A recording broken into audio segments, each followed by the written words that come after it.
After eating, I hop on my bike and drive to school. Yuna is already in class when I arrive.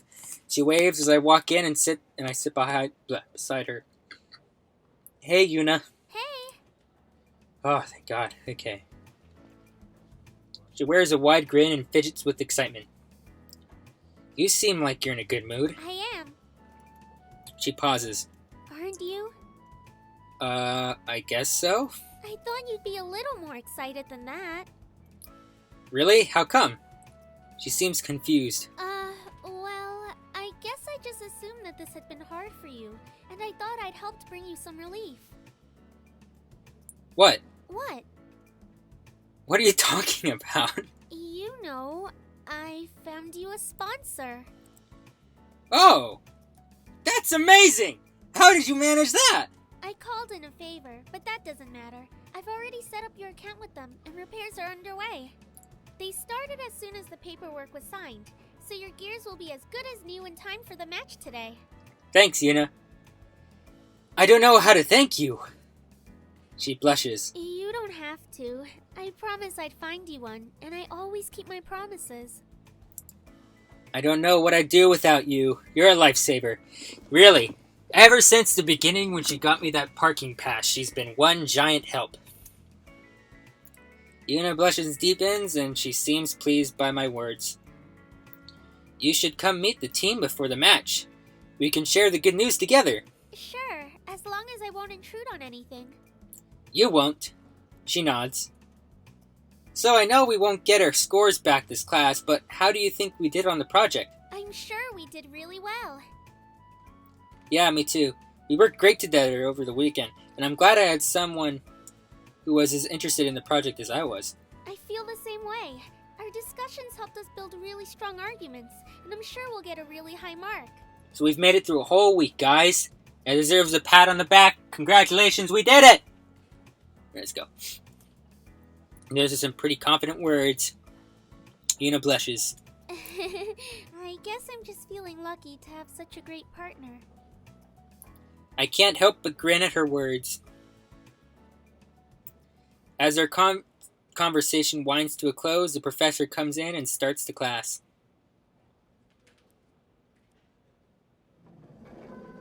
The professor wraps up the lesson and students begin to file out of the classroom. As I'm about to leave, the professor stops me. Do you have a minute? Miss Misaki, if you could kindly join us as well. Yuna and I glance at each other. I whisper to her. Do you know what this is about? She shakes her head. We obediently follow the professor back to her desk, ignoring the curious looks of our departing classmates. I had a chance to look over your paper. Mm-hmm. She pauses, then breaks into a huge smile. And I loved it. Great! Both Yuna and I wear matching grins. In fact, I think it's worthy for publication in the Center Robotics Journal. And I wanted to ask for your permission to submit it. Yuna's mouth hangs slightly open in amazement. Even though she predicted her project would be great, I don't think even she had considered it to be this great. If you think it's good enough for submission, then I would be happy to have it submitted. Yuna nods. I'd also be happy to have it submitted.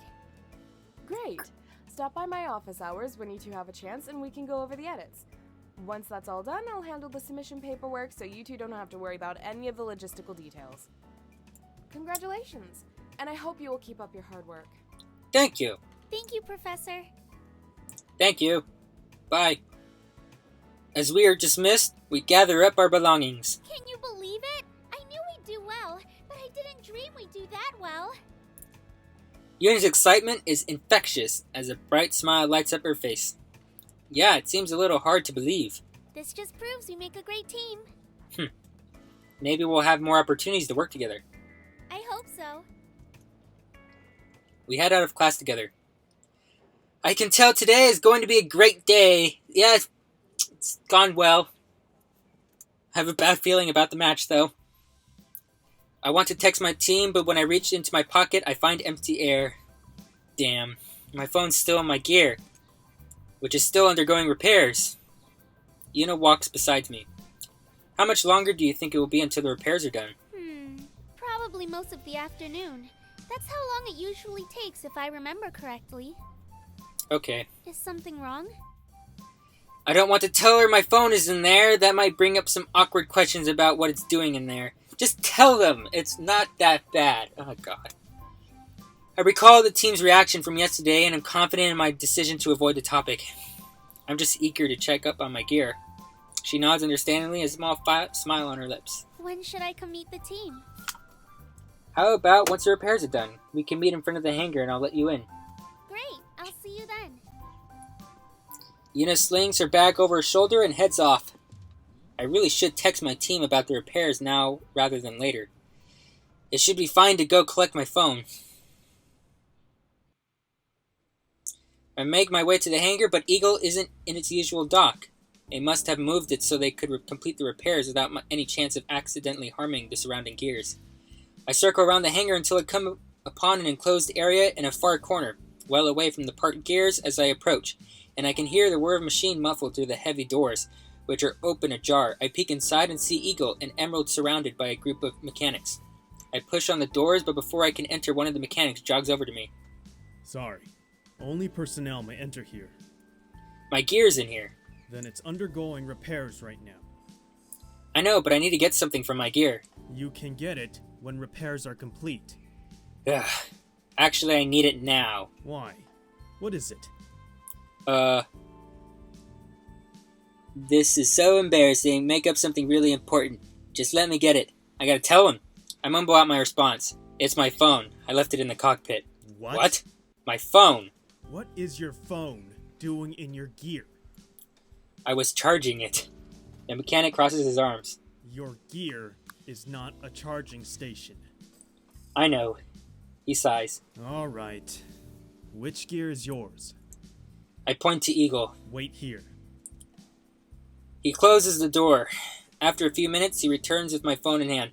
I want you to know, McFluggadaboo, we're friends, but it's your own damn fault that you didn't get the phone when you had the chance and you got distracted by Valerie. Thanks. Is there anything else? No, thanks again. He nods and shuts the door. As I walk towards the exit, I unlock my phone and am greeted by 13 messages. They are all from Nikki. Now that I think about it, I don't remember if I saw her last night. Opening them up, I read them in succession. Hello, my favorite big bro. How would you feel about picking me up from Megamis tonight? Ugh. Did you get my last text? Cooking class is almost over and I'm already hang out with Megami. She can give me a ride over, but can give me a ride home? Is that a no?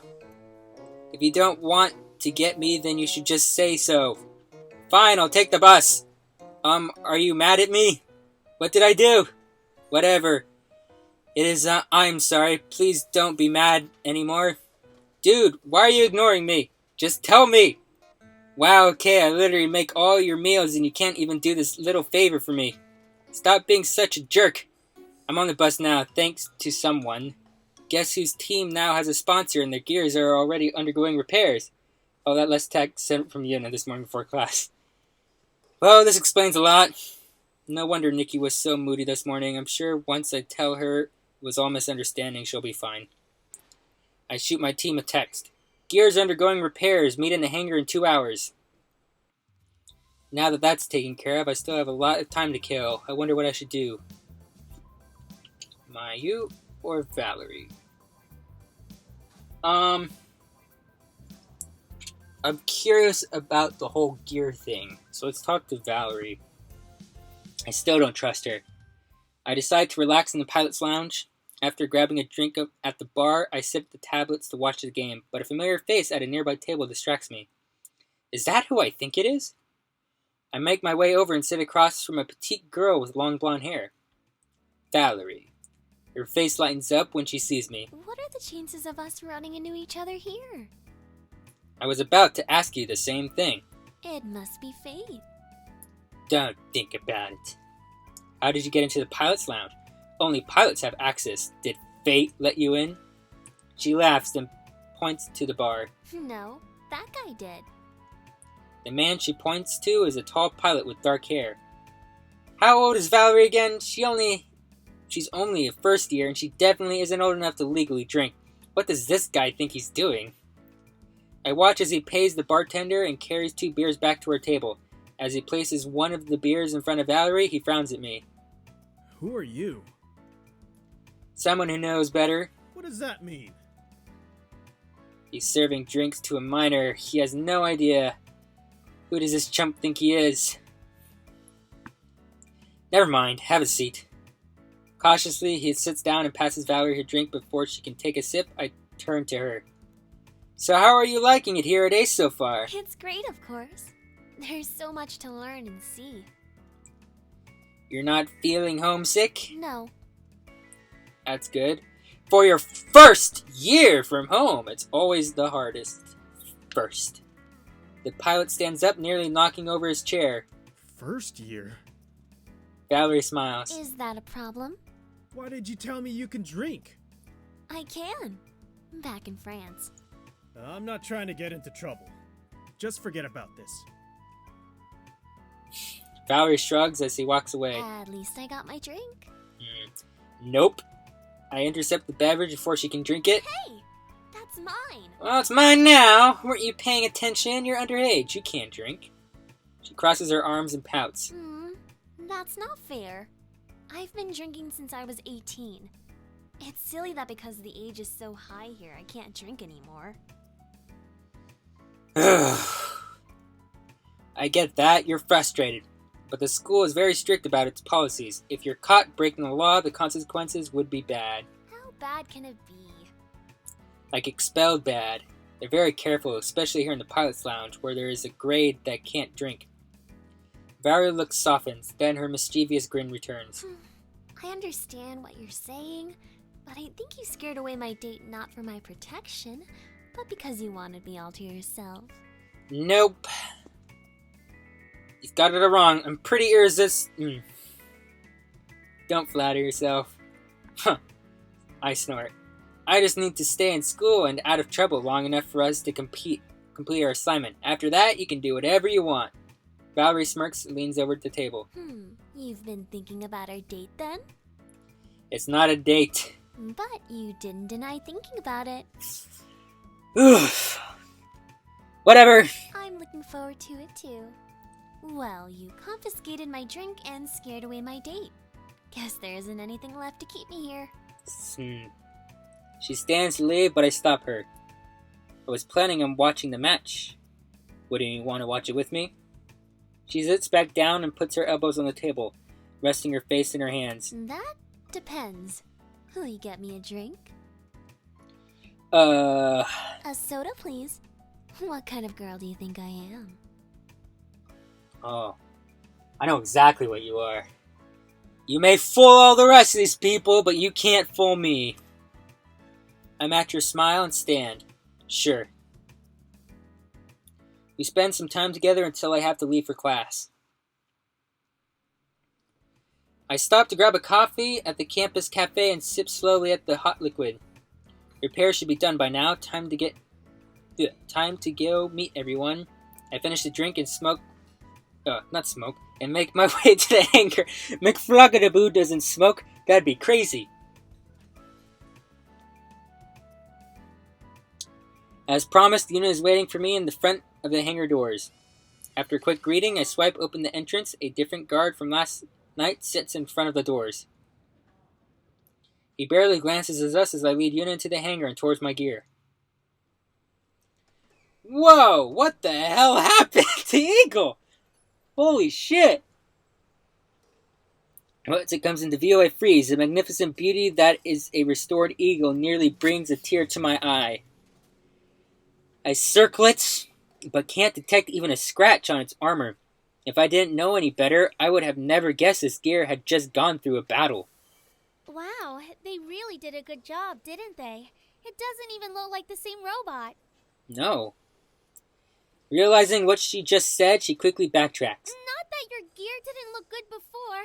I just meant from the battle. It looks better than it did yesterday. I cut her off with a laugh. It's okay, I get it, and I agree. She nods, looking a little relieved. Kairi is the first to arrive. She darts straight to her gear and does a complete inspection. Xiao and Mayo trickle in after her, then split up and do their own inspection of their robots. Yuna and I wait patiently for them to gather around us. The repairs. You got us a sponsor? I did. I didn't. Yuna did. At the mention of her name, Yuna waves to everyone. Yuna, this is Kairi, Xiao, and Mayu. Each person nods when their name is called. Everyone, this is Yuna, my contact from the SBA. She's the one who somehow snagged us a sponsor in the nick of time. Who is it? I have no idea. Luckily, Yuna helps me out before I make too much of a fool of myself. It's Dashu. Xiao and Mayu glance at each other in surprise, and Kairi takes a longer look at Yuna. You're the Misaki girl, right? Yuna fidgets slightly, clearly uncomfortable under Kairi's gaze. Yes. Then Dashu must be. Yes. Kairi just nods. Mayu's voice is soft but kind. Thank you so much for what you've done. We really appreciate it. Yeah, we understand how difficult this must have been for you. What? Even Xiao is unusually solemn. It's really no problem at all. I was just doing my job. Oh, I didn't know you guys knew Yuna. We don't. Yuna laughs nervously. Anyway, it was really nice meeting you all, but I need to get going. She doesn't look anyone in the eye and seems impatient to leave. You should stay. Thanks, but I've got some errands to run, and I'm sure you'll want to test out your gears before the match. I'll be there to cheer you guys on, though. Okay. What the hell happened? There's so much stuff that I don't know, and it's bugging me really badly. With a hasty goodbye, she rushes out of view. That was a little strange. I hope we didn't offend her. That's one thing taken care of. Kairi looks straight at me. I hope you know how to activate that override mode thing. We'll plan our strategy around you using it. I still don't know how to do it. I don't know how to do it. I tweaked around with the settings, but it was an anomaly. So you don't know how to initiate it. Exactly. Maybe we can just do what you did last time. Mayu shakes her head. Last time it activated when his energy level got low. I don't think it's a good idea to risk that, especially against a non-AI team. Kairi sighs. Mayu's right. What about your weapons? Yep, about that. A voice interrupts me. Hi, are you the owner of this gear? He points to Eagle. Whoa, how long has this guy been standing there? I don't know. Yeah? Your weapon's cleared custom. Please sign here. He holds out a tablet with an X indicating where I should sign. I glance at my team, but they're all dumbfounded as I am. Okay. After signing on the tablet, I give the device back to him. Talk about a convenient coincidence. What?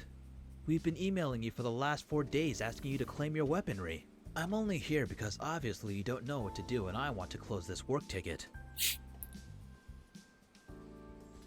I fall silent. Xiao lets out a snicker and Kairi face palms. I'm sorry, guys. Sorry, my bad. After ensuring the signature on his tablet processes, he nods and leaves. Well, I have weapons now. Finally. Go configure your gear and join us in the simulation when you're ready. We'll get started with a warm-up. Okay. I nod. I'll see you guys in a bit. I head to Eagle and make my way to the cockpit. I know we're just about to start the competition, guys, but I'm trying to be better with the timing of my videos, so I'm going to stop it here. I hope you guys are enjoying yourselves, and let me know what you think. Alright, have a good one. See you guys later.